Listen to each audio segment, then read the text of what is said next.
NCAA football, we stick with it. Coaching carousel has begun to start up in college football. We have seen longtime Georgia head coach Mark Richt out of a job after 15 seasons in Athens. What other big moves do you anticipate the rest of this year? Christian.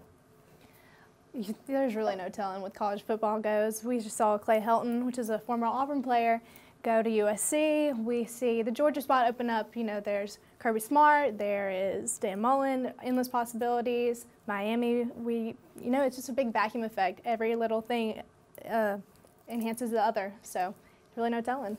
It's a very exciting time. I love being, especially on Twitter during this time when, coaching, all names are being thrown out for all these various jobs, and certainly something that I look forward to. And you mentioned Clay Helton getting the nod and saying, hey, you're going to be our guy at USC. I think that's very important and really changes a lot of things when you bring in the Chip Kelly aspect of things that we've talked about off air quite a bit with his link to USC and thinking he'd end up there. Well, now, that job has been occupied. He won't end up there. But guys like Tom Herman, I'm interested to see what happens there. I'm sure he's going to get a lot of offers with the success he's had at Houston this season. And then, what happens with Charlie Strong at Texas? Is he going to want to leave himself, or is Texas going to force him out the door and he want to go take on a better job? So definitely this is a very exciting time to be a college football fan. Yeah, definitely. I think as far as the big-time schools, you're probably pretty much done as far as the coaching, the firings or the resignations or anything. We're a few days removed from the regular season ending. And so I think if they were going to do something, they've probably already done it.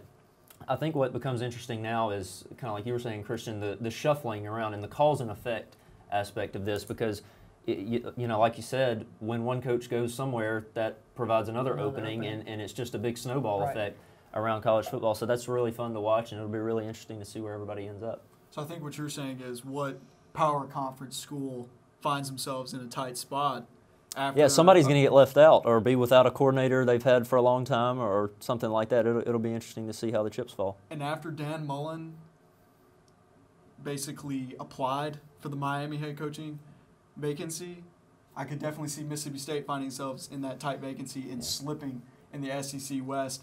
Now, I don't know certainly for 100% if Dan Mullen will find himself coaching the Hurricanes starting next season, but I could see him at any of the other SEC openings at such Missouri, South Carolina, Georgia, more of either Georgia or South Carolina, considering those would probably be his two dream jobs as far as recruiting goes. But nobody's talking about Larry Fedora or Matt Rule. Matt Rule, the head coach at Temple, and Larry Fedora at North Carolina. Those are two guys to watch out for to slide into the SEC at Missouri and South Carolina, respectively. Yeah, and going back to your comments on Tom Herman, I believe it was JJ, all reports right now that we see are that he's close to a new Houston deal. Word is he's just waiting to sign on the dotted line, but with all these jobs opening up, we're not sure if that'll stick around. So coaching carousel, always a fascinating subject.